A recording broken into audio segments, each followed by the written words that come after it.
organic, unpredictable, unknown, lovely, beautiful, a sense of fulfillment. This is part of the pleasures of life and not the chores of life.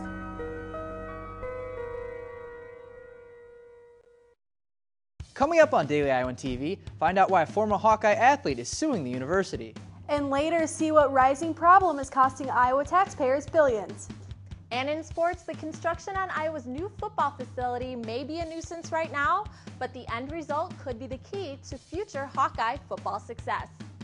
That's all coming your way next. Daily Iowan TV starts now. I'm Tom Brokaw. For more than 100 years now, the University of Iowa community has been waking up to the Daily Iowan. Today, it's the largest newsroom in eastern Iowa. And now you can see the news every night on Daily Iowan TV and get it anytime worldwide at dailyiowan.com.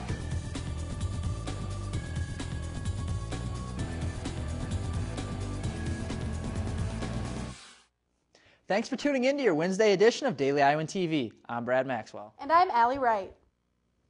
A former member of the University of Iowa rowing team is suing the university. Margaret Krusing claims that overly demanding workouts and poor supervision developed a rare and painful condition in her legs known as exertional compartment syndrome. Krusing left the team and transferred in 2009.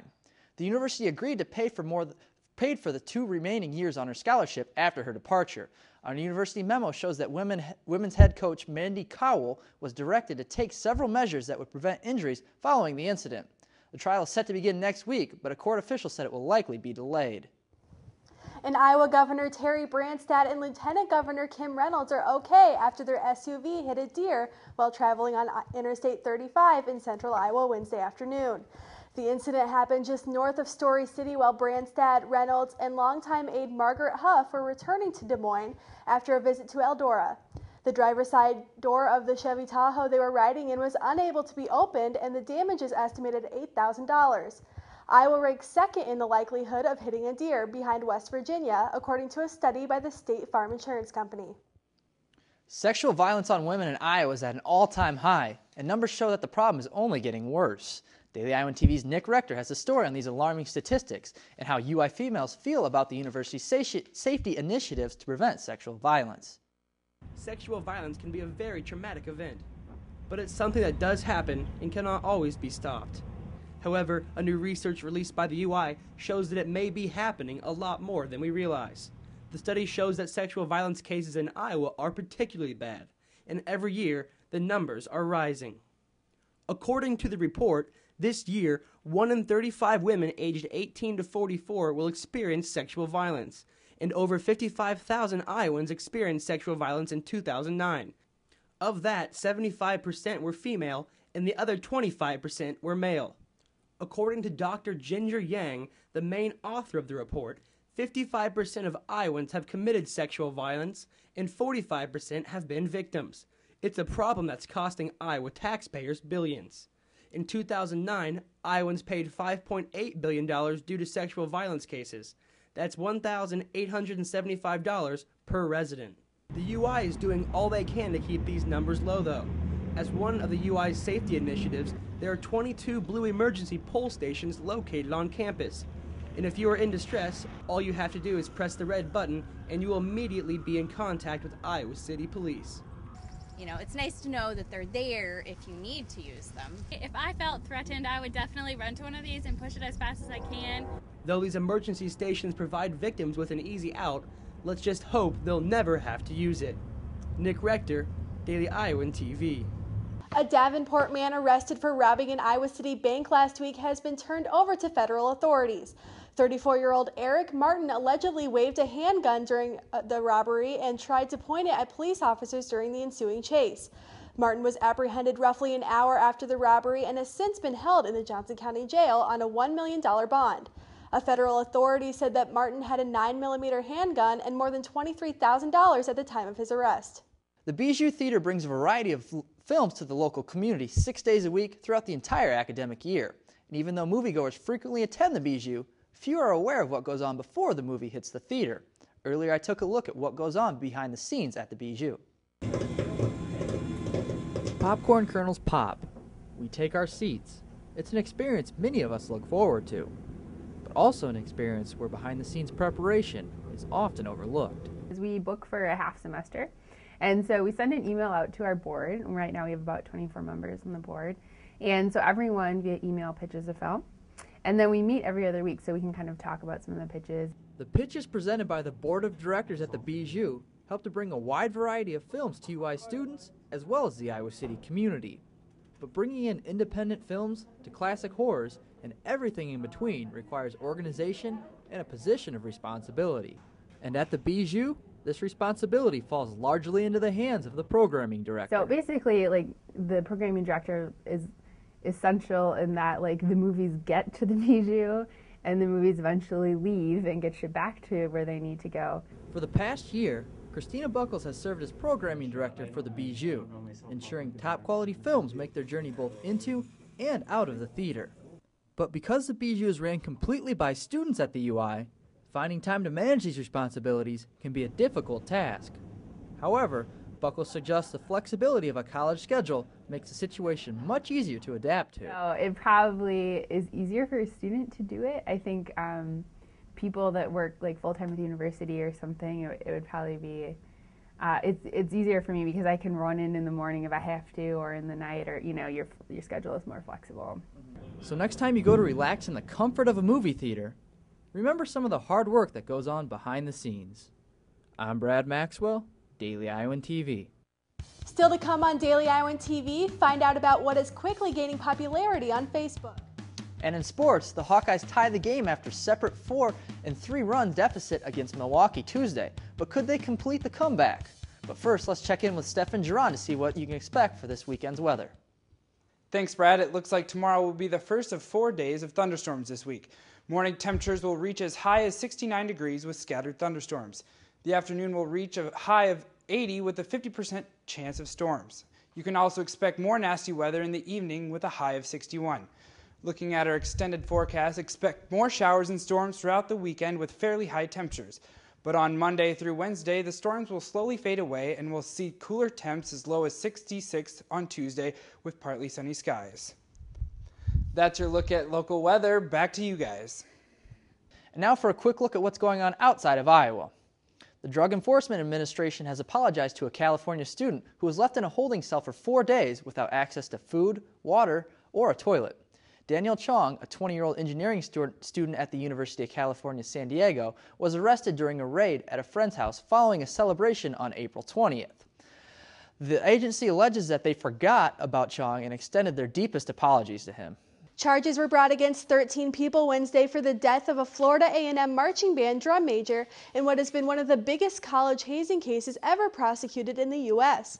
26-year-old Robert Champion was allegedly pummeled to death by bandmates in a hazing ritual. Marching band hazing has been notorious at historically black colleges in the South, where spots in the marching band are often just as sought after as spots on the football team. NBC has announced that every live Olympic event this summer will be available online. NBC officials hope this will build greater interest in the Olympics. During the 2008 Olympics in Beijing, NBCOlympics.com streamed a total of 2,200 hours, and this year they hope to stream 3,500 hours of coverage. The opening ceremonies begin in London on Friday, July 27th. And now for your Hawkeye sports update, let's go to Ann Constable. Since the bubble has been deflated, the football team is in need of a new place to practice. Sports reporter Alicia Denez found out how important this facility will be to the team and the community. Indoor football facility is a huge project on campus right now, but it's one that will really pay off. Iowa football has always been loved by the Hawkeye community, and to keep it at the forefront of the state, it's important to update these facilities, not only for the team, but to attract possible recruits. Now, it may seem like this project is just getting underway, but actually it all began several years ago. The project really came into conversation when Coach Ferentz recognized and got completely behind the concept that it was time, in order to stay competitive in our conference and nationally, as well as provide the necessary workspace and learning space for our student athletes and for our coaches, that it was time for an upgrade. The facility will not only include a field that has the same turf as Kinnick Stadium, locker rooms, and an extensive training room, but it will also include areas that will benefit the student athletes, such as classrooms and lounges.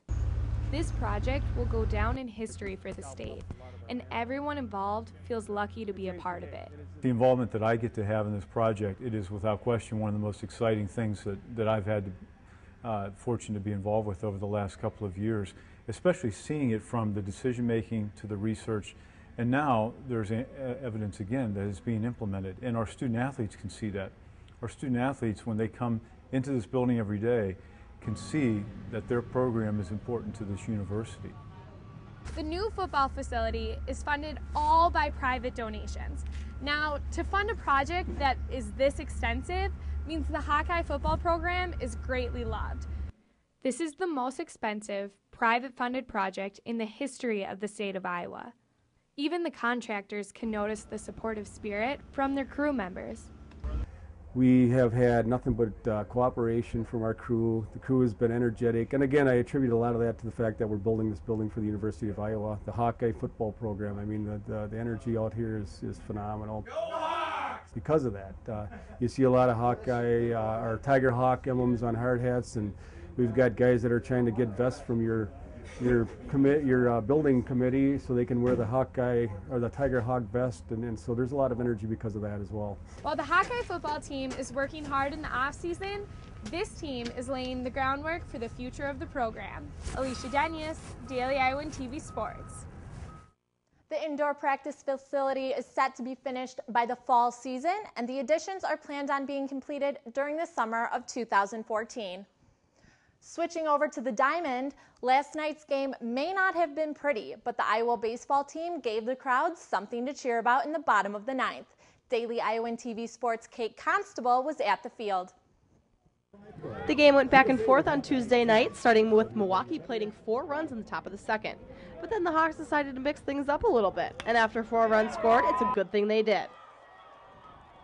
You know, I've seen another team hit out of order. I've never had one of my guys, us hit out of order. I was just praying that nobody would say anything on their team because we scored 4 runs that inning, and, I don't know how that can happen. The lineup's written right there. And for a single, all of a sudden someone goes, hey, isn't Zoot supposed to be up? I'm like, oh, man, and yeah, that's not good.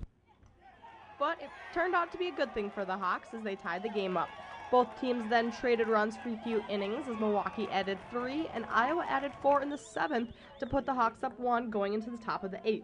Freshman Nick Hibbing came in to close the game and ended up giving up a 1-run homer. And just like that, the game was tied 8-8. Then in the bottom of the 9th, with Keith Brown on third, Jake Yasinich stepped up to the plate, grounding one to Milwaukee's second baseman who had trouble fielding the ball, allowing Brown to score home, and the Hawks celebrated with the W. And while the game was a bit ugly, the guys found a way to get it done, and that's all that matters to Coach Dom. Well, there were some interesting things that happened there. I thought Keith Brown was going to trip over home plate in that last inning coming. He about missed home plate. And, it was just one of those ugly games, but the good thing is we found a way to win. And Jake Yasinich just keeps coming up with big hit after big hit, and it's fun watching him. That's a freshman that embraces the pressure situations and was aggressive and free and easy, and what a great at-bat on his part. Kate Constable, Daily Iowan TV Sports. The Hawks are back in action this weekend as they take on the Michigan Wolverines. The first pitch is set for Friday at 6:05. And University of Iowa golfer Chelsea Harris received the Big Ten Sportsmanship Award Tuesday. The Normal, Illinois native led the Hawks this season with a 76.28 scoring average over 32 rounds. She had 3 top 10 finishes this season, including a number 2 finish at the Saluki Invitational in March. Harris also owns the 54-hole record with a score of 213. The Big Ten Sportsmanship Award is given out to the student athlete who best exemplifies ethical behavior, are in good academic standing, and demonstrate good citizenship outside of the athletics. That's your Hawkeye Sports Update. Back to you guys at the desk. And only with Daily Iowan TV can you get a sneak peek at Thursday's print version of the Daily Iowan. Read about how UI doctors are using a system based off video games to monitor patients. Plus, read about the most recent Iowa City establishment to be affected by the city's 21 ordinance. That's your latest edition of Daily Iowan TV. Be sure to check us out the same time tomorrow or anytime online at dailyiowan.com. Thanks for watching and have a great night.